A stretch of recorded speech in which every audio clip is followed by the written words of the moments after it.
কিরে দোস্ত, আমার পরিবর্তনটা মানিয়ে নিতে কষ্ট হয়। হ্যাঁ, হিমেল আচমকা এরম কনভার্ট হয়ে গেল কা? ওর চেহারা দিন নেশা করেন না, নো করবে নেশা। ওকে আল্লাহর কথা কয়, হ্যাঁ? ও হঠাৎ সুদ, এরপরে হারাম জিনিস এগুলোর পিছে লাগলো। এগুলোর পিছে লাগার কয়েকটা কারণ আছে, এর মধ্যে উল্লেখযোগ্য আমার যে মনে হয় এরকম কয়েকটা কারণ কই। আমার মায়, আমার বাপে, হ্যাঁ, এরা দুইজনের এখনো চিন্তা যে হালাল ইনকাম করতে হইবে, অবস্থা যেরমই থাক, বড়লোক হওয়ার দরকার নেই। এক নাম্বার হইলো আমারে হালাল খাওয়াইয়ে বড় বানাইছে। দুই, আমার জন্মের বই ছিল শুক্রবার। নাব্বাই কমনির দেখি পাইয়া, হ্যাঁ, কইয়েই হেলাইছে শুক্রবার পোলার জন্ম হইছে, পোলা মাওলানা বা আলেম হইবে। হ্যাঁ, শুক্রবার জন্ম হইলে আলেম হয়।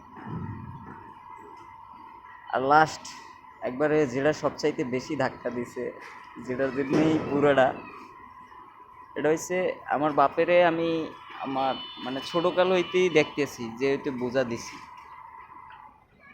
ছোটোকালে তো প্রশ্ন হয় না, আব্বা ওরম বুড়বুড় হরে কেন। এরপরে আস্তে আস্তে বুঝলাম যে ডেইলি রাইতে আয়তাল কুরসি করিয়া ঘরে ফু দিয়া বিছনার চারোপাশে ফু দিয়া ঘুমায়। আর এখন জানি আয়তাল কুরসি করিয়া ঘুমাইলে ফেরেস্তাকেও একটা শিল্ড তৈরি করে দেয় আল্লাহ। হ্যাঁ, তাহলে এবার ভাব দোস্ত, যে ফেরেস্তাকে শিল্ডের মধ্যেই তো হলে আমার জন্ম হয়েছে, যদি ওই রীতি আব্বাই আয়তাল কুরসি করে ঘুমাই। ফেরেস্তাকে শিল্ডের মধ্যে যার জন্ম হয়েছে, শয়তানের তো হ্যার কিছু লাগার কথা না।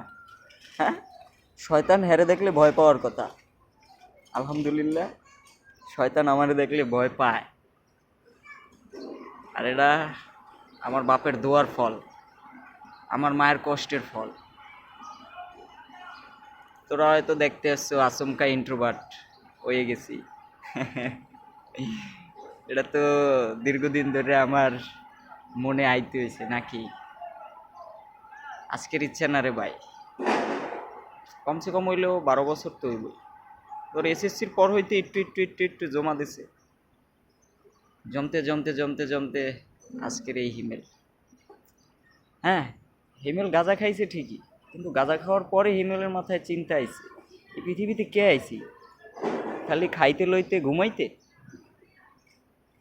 না আরও কিছু করতে? পাখিরা তো ঘর বানায় না, ওকে নিজেকে কোনো ঘর নাই, কোনো 1 টাকা জমা করে না। হ্যাঁ, অগো কি রোগ বালাই কিছু হয় না? অগো ডাক্তার লাগে না? অগো টাকা খরচ করা লাগে না? আগেও একদিন কইছিলাম যে 18,000 মাকলুকাতের 17,999টা মাকলুকাতের টাকার প্রয়োজন হয় না, একমাত্র মানুষের প্রয়োজন হয়।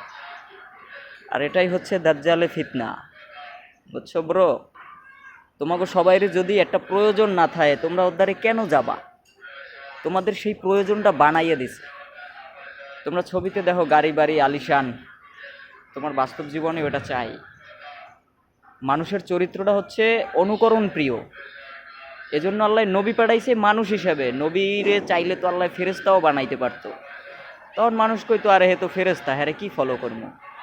এই জন্য আল্লাহ মানুষ দিয়ে নবী পাঠাইছে, যাতে মানুষ যেহেতু অনুকরণ প্রিয়, তারে অনুকরণ করতে পারলে সে সঠিক পথে থাকবে। এজন্যই তো আল্লাহ কইছে আমি নবী রাসূল দিয়েছি, তোমরা তাদেরকে দেখো, তারা আল্লাহকে দেখছে। আমরা সবাই জানি, শুনি যে এই 2 তলার উপর দিয়ে লাফ দিলে কিছুই হইবে না। এডুকের পর আর শুনতেই চাই না, হইছে যাই লাভ দিই। পরের লাইন যে ছিল যে যদি নইছে নরম কিছু বিছানো থাকে, এডুকার না শুনলেই লাভ দিই। আত্মা ভাঙ্গার পরে এরপরে কই আল্লাহ শুনলাম তো আমি এই, কিন্তু আল্লাহ তুমি আত্মা ভাঙ্গে দিলা, সব দোষ তোমার। না, আমি আর ভালো থাকবো না। ইমান এইটা না রে ভাই, যে টাকা ঘরে থাকলে চোরে নেবে, আর ব্যাংকে সুদখোর গোদারে রাখলে টাকা চোরে নিতে পারবে না। এটা ইমান না ব্রো। ইমান ওইটা যে যে আল্লাহ দেখবেন, আল্লাহ তো পাঠাইছে।